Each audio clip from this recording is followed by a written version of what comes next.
Langsung aja ya Bu. Kalau pantun saat tadi pasti udah bukan ahli pantun. Jawab salamnya yang semangat, yang pokoknya yang paling semangat. Assalamualaikum warahmatullahi wabarakatuh. Waalaikumsalam warahmatullahi wabarakatuh. Bismillahirrahmanirrahim.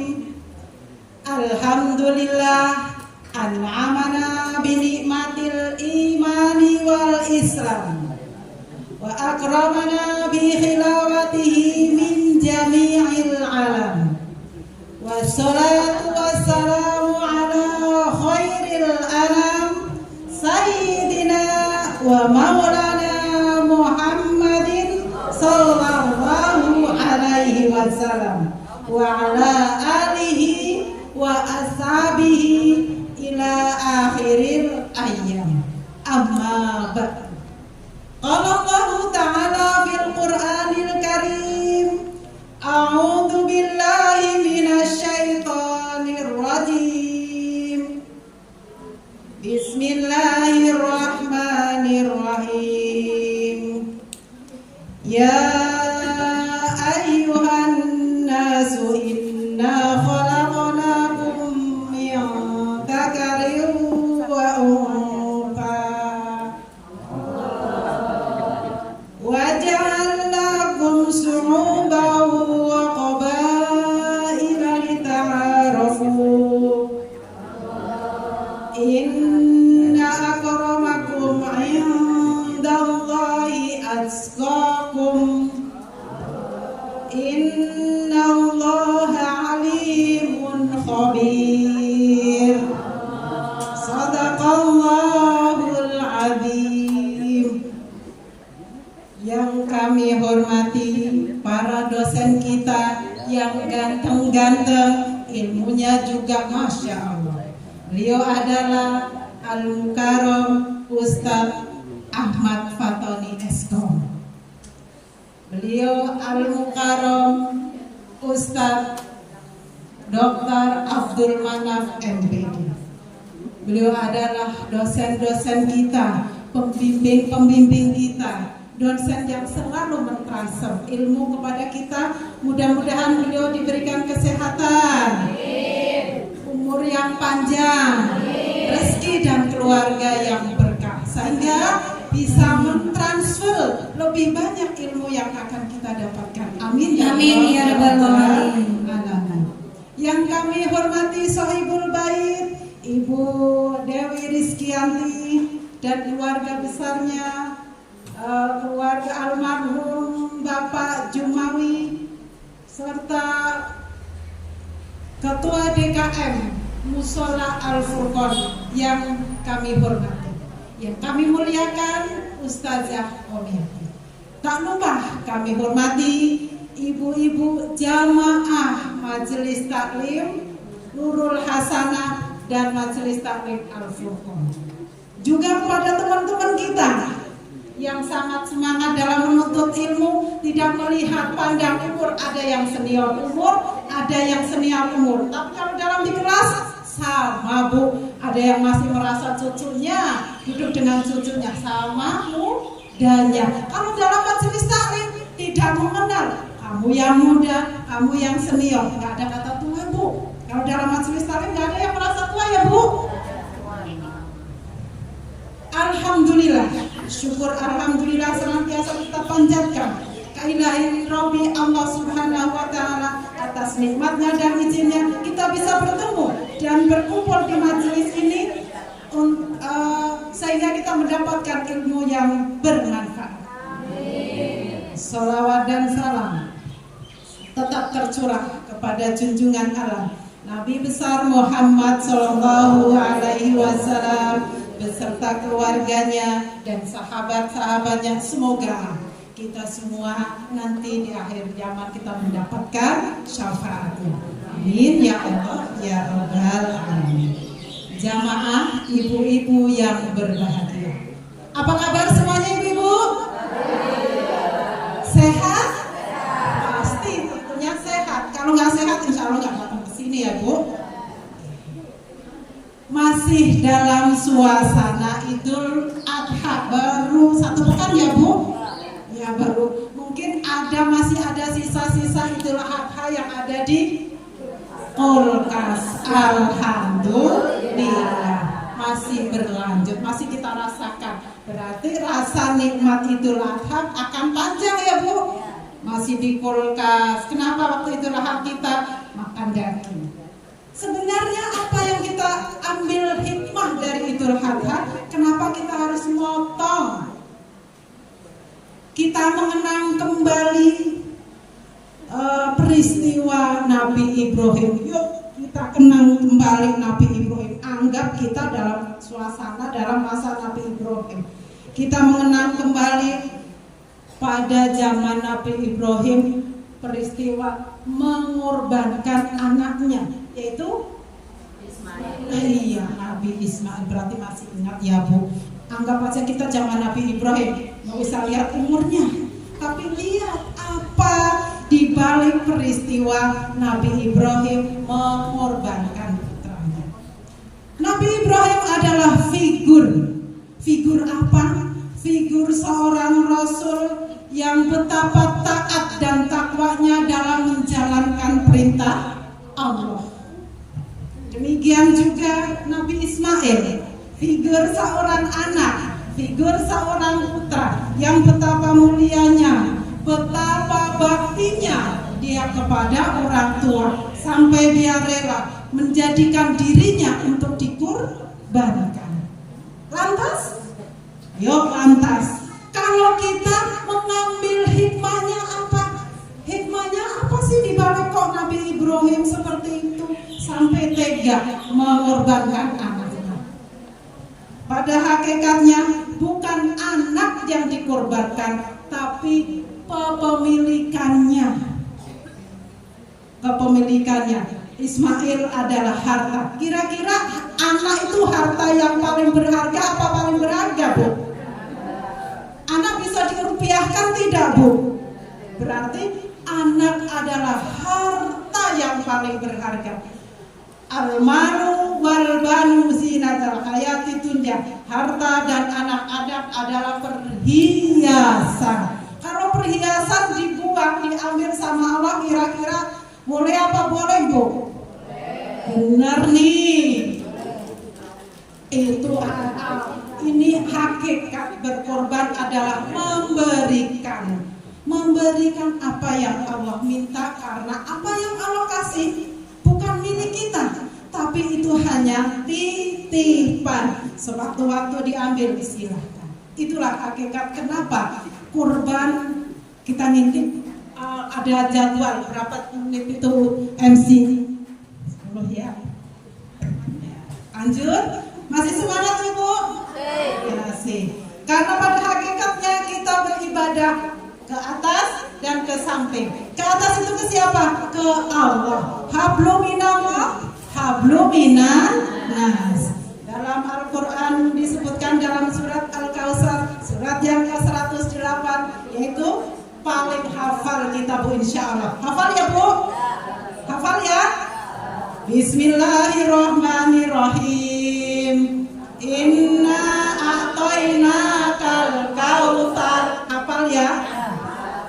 Sesungguhnya telah kami beri nikmat pada Muhammad ya. Banyak apa tidak? Gak cuma pada Nabi Muhammad, kepada kita semuanya. Fasholli li rabbika wanhar. Maka dirikanlah sholat dan berkorbanlah sebagai ibadah dan mendekatkan diri kepada Allah. Di sini disebutkan sholat adalah ibadah habluminallah, kurban ibadah habluminallah, dapat habluminanas, dapat kurban. Itu dua. Kalau sholat kita hanya ibadah kepada Allah, masa bodo amat dia mau sholat nggak sholat, kita nggak rugi ya Bu. Tapi kalau kurban rugi nggak Bu? Kalau dia nggak korban, tetangga kaya raya nggak korban, kita nggak dapat daging, betul? Tapi kalau dia korban, dia dapat pahala, kita dapat dagingnya. Itulah hikmah dibalik Makna kurban habluminallah dapat, habluminanas dapat.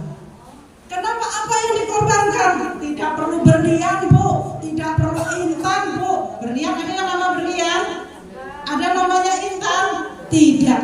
Tapi yang dikorbankan adalah hewan. Allah sungguh fleksibel. Tidak harus unta, Bu. Tidak. Kambing boleh tidak? Sapi boleh tidak? Unta pun boleh. Yang bisa hari ini, yang tahun ini ibadah kurbannya kambing yang kecil, kambing domba sah. Yang baru bisa patungan 1 sapi 7 orang sah. Yang 1 sapi 1 keluarga sah. Yang 1 orang 1 sapi sah. Di mana kita bisa menyaksikan sunnah, tapi pun tidak kita menyaksikan penyembelihannya juga sah. Di Jakarta kita biasa makan daging. Coba Bu di kampung, yuk coba kita tengok di kampung. Kira-kira orang kampung biasa makan daging nggak ya Bu? Nah, bolehkah kita korban dikirim di kampung? Boleh. Kenapa? Karena kita bisa biar semuanya merasakan itu adalah hari makan daging, menghilangkan stunting. Sekarang pemerintah baru gencar-gencarnya menghilangkan stunting, padahal Allah sudah mengaturnya terlebih dahulu. Ketinggalan dong. Kita diberikan untuk perbaikan gizi di hari raya Idul Adha.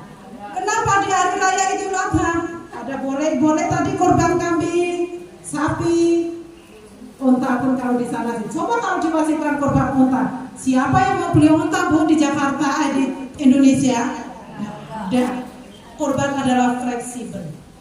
Tadi disebutkan ibadah ada yang harian, mingguan, bulanan, tahunan dan seumur hidup. Harian, sholat. Fleksibel ya, kita Allah itu mengaturnya luar biasa. Sholat harus harian. Mingguan, ada nggak itu ada mingguan? Apa tuh? Sholat Jumat bagi kaum Ikhwan, puasa juga Senin Kamis. Bulanan ada puasa Yaumul Bid. Tahunan.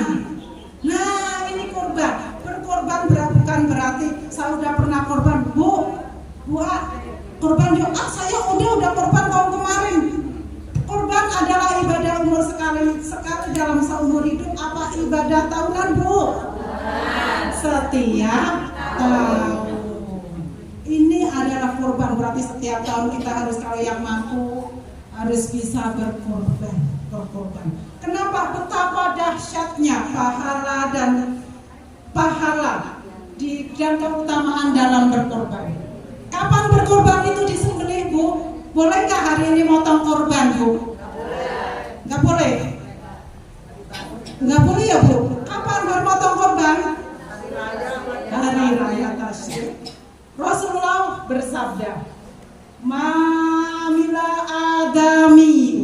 Tidak ada amalan yang dikerjakan anak cucu Adam, adamiyu, manusia. Min amali yaumin nakhr, pada hari raya Idul Adha. Apa itu? Min ikhraqid dam, yaitu menumpahkan darah. Apa menumpahkan darah? Menyembelih hewan. Buat apa? Innaha yaumal qiyamati, karena sesungguhnya pada hari kiamat akan datang di quruniha, dengan tanduk-tanduknya, wa ash'ariha, dengan bulu-bulunya, wa atlafiha, dengan kuku-kukunya. Kenapa yang datang? Tanduk-tanduknya, bulu-bulunya, dan kuku-kukunya. Kenapa bukan dagingnya? Karena tanduk, kuku, dan bulu barang sampah yang dibuang itu pun akan datang pada hari kiamat menjadikan saksi kalau yang berkorban sudah menjalankan perintahnya, bukti beliau ketaatannya. Apalagi dagingnya yang gemuk, yang bergumpal-gumpal, yang berlemak. Seruannya bikin soto ya, Bu. babatnya, tulangnya yang dibikin sop, itu akan lebih memberikan saksi. Oleh karena itu Ibu, kalau kita berkurban haruslah hewan yang sehat, yang gemuk, karena ada berapa hewan yang tidak sah untuk berkorban. Satu adalah hewan yang buta. Kenapa buta? Walaupun gemuk tapi dia buta, tidak sah. Kenapa? Kalau hewan yang buta walaupun gemuk, dia tidak melihat rumput yang bagus, rumput yang sehat, dia makan aja, nggak enak dagingnya. Satu. Yang kedua adalah hewan yang sakit. Kira-kira kalau makan binatang yang sakit enak apa enggak? Makanya enggak boleh, enggak sah. Yang ketiga adalah hewan yang pincang. Karena kenapa pincang? Nanti kalau hewan pincang walaupun gemuk, dia mager, enggak mau olahraga, jadi kurang enak. Yang keempat adalah hewan yang kurus. Kenapa? Dagingnya sedikit. Itulah hewan-hewan kenapa kita diwajibkan, disunahkan atau bahkan mewajibkan. Ada para ulama yang berkorban adalah sunnah. Namun ada sebagian ulama, yaitu Imam Abu Hanifah, mewajibkan kita untuk berkorban. Boleh nggak kita mewajibkan berkorban? Insya Allah boleh. Pada intinya, mari, karena berkorban adalah mempunyai dua nilai pahala, pahala hablum minallah dan pahala hablum minannas. Ayo, dari sekarang kita niatkan untuk tahun besok bisa berkorban, Ibu. Bismillah, bisa. Niatkan untuk berkorban dengan cara kita tanamkan niat, tapi juga tidak hanya niat. Mulai dari sekarang kita menabung untuk berkorban. Insya Allah bisa, tahun depan bisa berkorban. Itulah yang bisa kami sampaikan. Terima kasih atas segala perhatian. Mohon maaf atas segala kesalahan dan kekurangan. Wallahul muwaffiq ila aqwamit thoriq. Assalamualaikum warahmatullahi wabarakatuh. Waalaikumsalam warahmatullahi wabarakatuh. Beri tepuk tangan.